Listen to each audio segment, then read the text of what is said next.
Bonjour les ladies, le thème de la vidéo aujourd'hui va être sur le doute.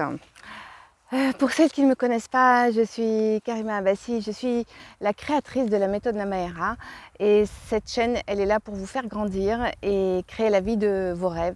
Et ça passe bien évidemment par le fait de se créer une vie amoureuse qui soit à la hauteur de vos espérances et de vos rêves, une vie sentimentale heureuse, magique, extraordinaire.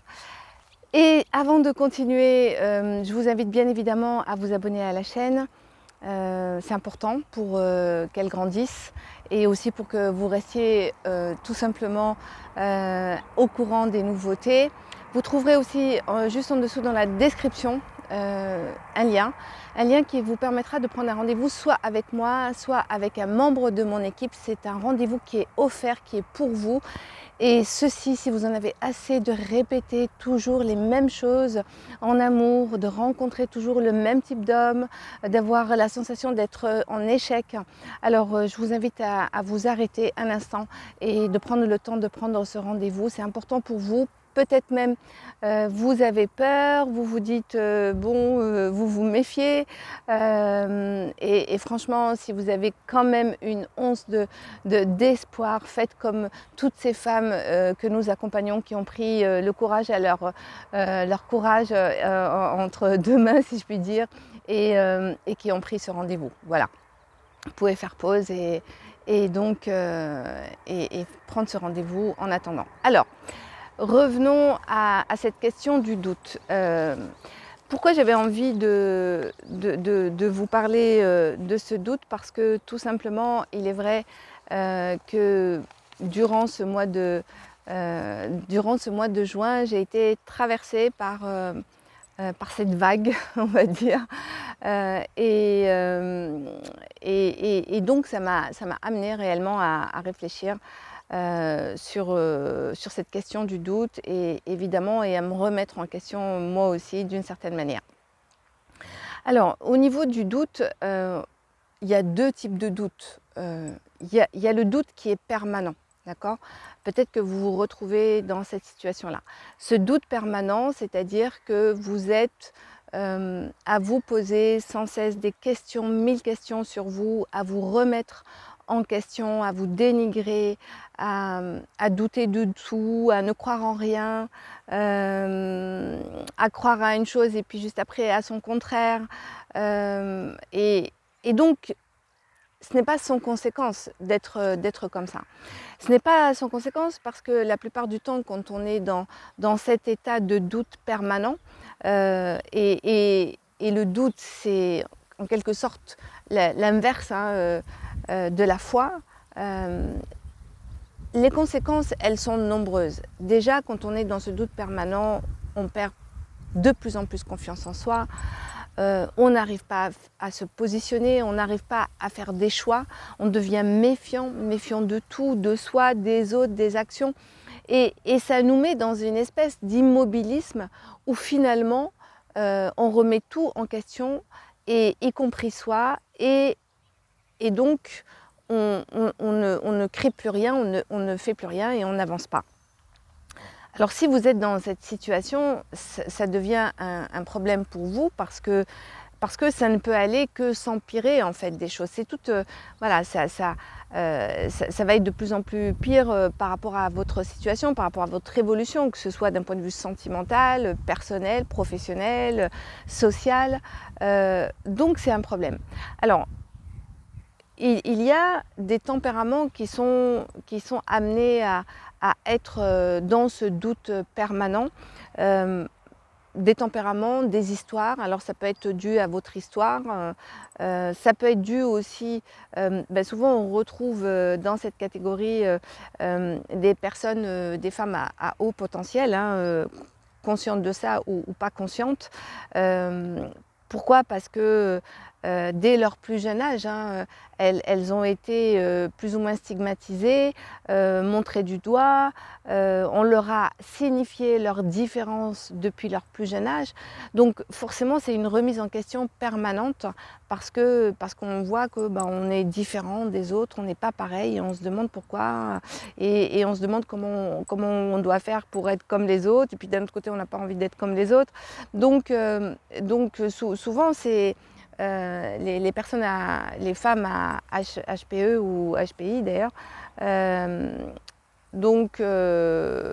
sont souvent dans ce doute-là, dans cette remise en question permanente.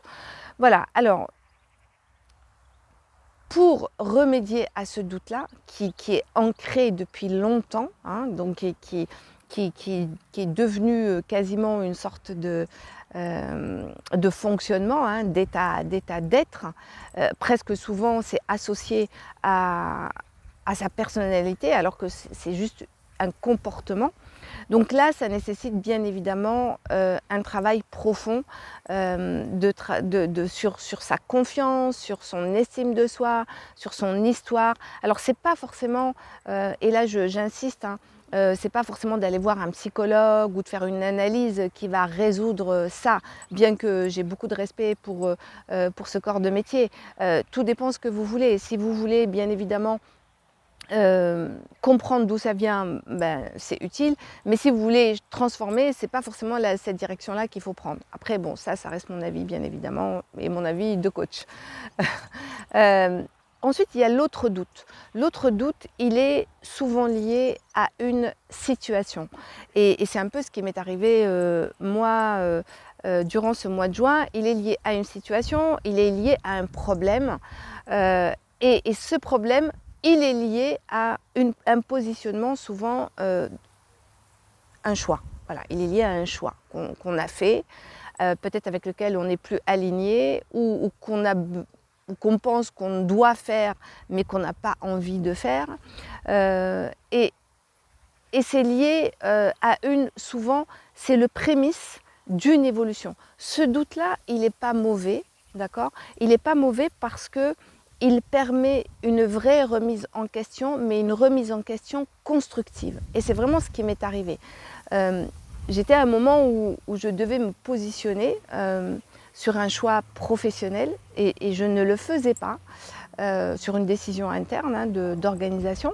Et je ne le faisais pas parce que j'avais envie d'aller d'un côté, j'osais pas, et en même temps là où j'étais pas alignée. Donc, ce qui fait que forcément, comme j'étais pas alignée, donc les résultats que j'avais ne correspondaient pas à ce que j'en attendais. Et forcément, ça a créé beaucoup d'abord de la frustration, puis après de la déception, puis après, voyant que j'avançais pas, forcément, il y a quelque part un peu de peur qui va venir, et puis du doute sur l'ensemble de ma vision. Alors, j'aurais pu sombrer à ce moment-là, mais heureusement, c'est vrai que j'ai les outils et j'ai cette conscience-là qui fait que pour moi, ça a été juste une alerte. Et surtout, et à ce moment-là, comme par hasard, je rencontre des personnes qui sont dans une telle certitude à l'opposé de moi. Et ça, c'est normal parce qu'on est dans la polarité qui est rajoutée encore plus d'éléments à nourrir ce doute. Et c'est souvent ce qui arrive d'ailleurs, hein, dans la vie, si vous regardez bien, on va rencontrer toujours des gens qui vont être là à ce moment-là pour vous faire grandir, pour vous permettre d'aller à votre propre rencontre déjà. Et c'est ce qui s'est passé. Et à ce moment-là, ce qui est important, ce n'est pas de baisser les bras et de se dire c'est foutu. C'est à ce moment-là, c'est vraiment... Et c'est ce qui m'a permis de sortir de ce doute-là, c'est que je me suis repositionnée en prenant du temps pour moi et en revoyant ma copie. Hein, je n'ai pas cherché à lutter contre les doutes, j'ai cherché plutôt à comprendre ce qui faisait sens pour moi, à retravailler ma vision, à retravailler mes envies, à clarifier en fait la direction et le chemin que je voulais prendre pour ma vie personnelle, pour ma vie professionnelle et surtout, pourquoi c'était important pour moi que ce soit dans cette direction-là. Et d'ailleurs, c'est le pourquoi qui change vraiment la donne. Et pourquoi c'est important de prendre cette direction-là. Et en même temps, j'ai travaillé parallèlement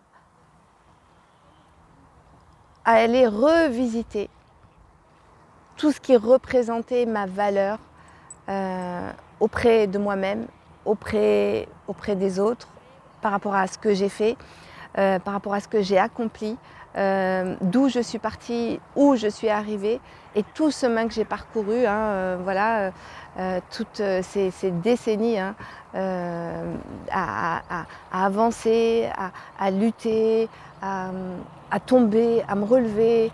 Ça n'a pas été un long chemin, un long fleuve tranquille. Tout ce que j'ai appris, tout ce que j'ai mis en place, de ces expériences que j'ai vécues, de ces échecs, et comment j'ai transformé ça.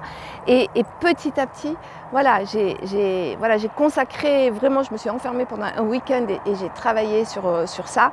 Et ce qui m'a permis de retrouver ma lumière intérieure, de retrouver ma direction, de retrouver ma foi, en fait, parce qu'au-delà des certitudes, parce que les certitudes c'est dangereux, parce que les certitudes peuvent amener à une sorte d'extrémisme et d'arrogance et d'égoïsme qui peut nous couper du reste du monde et de la réalité. Et c'est pour ça que je préfère utiliser le terme foi.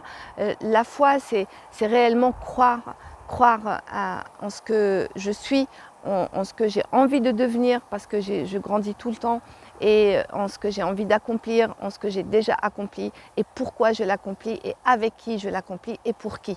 Alors, cette vidéo, là je vous parle de moi, c'est pas du tout l'objectif de me gargariser par rapport à ça, et je trouve que c'est important parfois de donner des exemples, et aussi de vous montrer que je suis coach, certes, je suis la créatrice de Namaera, je suis à la tête d'une entreprise, mais je reste une humaine, et si j'en suis là, c'est parce que aussi j'ai su me faire accompagner, j'ai su me poser les bonnes questions, j'ai su ne pas baisser les bras et rebondir intelligemment, dans le sens entre guillemets intelligemment, c'est-à-dire en me posant les bonnes questions et en mettant en place des actions et parfois voire même à investir sur moi. Et quand je calcule, et c'est ce que j'ai fait aussi d'ailleurs durant ce week-end, vous voyez, j'ai calculé depuis 30 ans tout ce que j'ai investi sur moi. Alors, et encore, je ne parle pas en termes de temps, je parle juste en termes d'argent.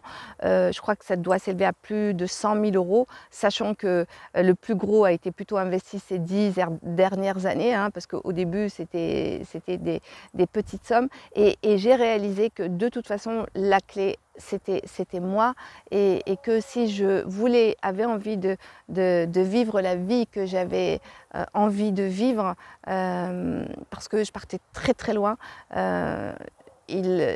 c'était pas une option de ne pas investir sur soi et de se faire accompagner. Bon, là je dérive un peu et je reviens à la question du doute. Donc tout ça pour dire, et j'ai vu l'autre jour une vidéo qui était autour de la foi, mais plutôt la foi religieuse. Et en fait, la question c'était, est-ce que douter c'est bien ou c'est mal? En réalité, c'est ni bien ni mal. La question elle ne se pose pas là. La question elle est plutôt, quand je doute, de m'arrêter et de me poser et de regarder en quoi je doute. Est-ce que c'est quelque chose qui est permanent, ou c'est-à-dire je crois en rien, je doute de tout, ça je résume, ou est-ce que c'est lié à une situation? Dans tous les cas, ça demande des plans d'action, et les plans d'action, dans un cas, c'est un travail, le premier cas, c'est un travail beaucoup plus profond de retravailler l'identité qui je suis, et de se libérer, de se délester de tout ce qui entrave cette foi et cette croyance en soi, cette confiance en soi. Et dans le deuxième cas, c'est que c'est lié à une situation, donc là ça veut dire c'est d'aller retravailler son pourquoi. Voilà, et je regarde un peu mes notes si j'ai oublié quelque chose. Et ah oui, donc ça c'est pareil, c'est une citation que j'ai trouvée sur internet d'Aristote: le doute est le commencement de la sagesse. Et voilà, et je trouve que de le prendre de cette manière-là, c'est très apaisant, et c'est juste un indicateur de la direction qu'on doit prendre. Et ça veut dire quoi? Ça veut dire qu'à ce moment-là, plus on a, à la limite, à chaque fois qu'on est face à un doute, ça veut dire qu'on est face à un choix. Et c'est important de le faire, ce choix-là, de se donner tous les moyens de le faire pour avancer, hein, pour avancer, et de ne pas rester bloqué dans ces situations-là. Voilà, donc j'en ai fini avec ce partage-là. C'est plus vraiment un partage d'expérience. Et si vous avez aimé, je vous invite à mettre un pouce vers le haut. Si vous n'avez pas aimé, vers le bas, en m'expliquant pourquoi.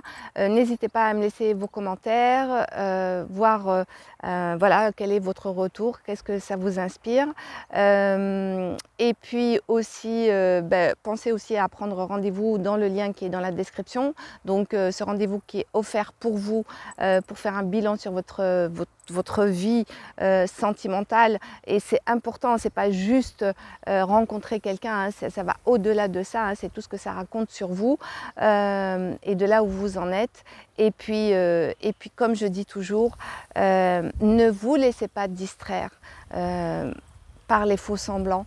Posez-vous les bonnes questions et passez à l'action. Je vous embrasse très fort et je vous dis à très vite.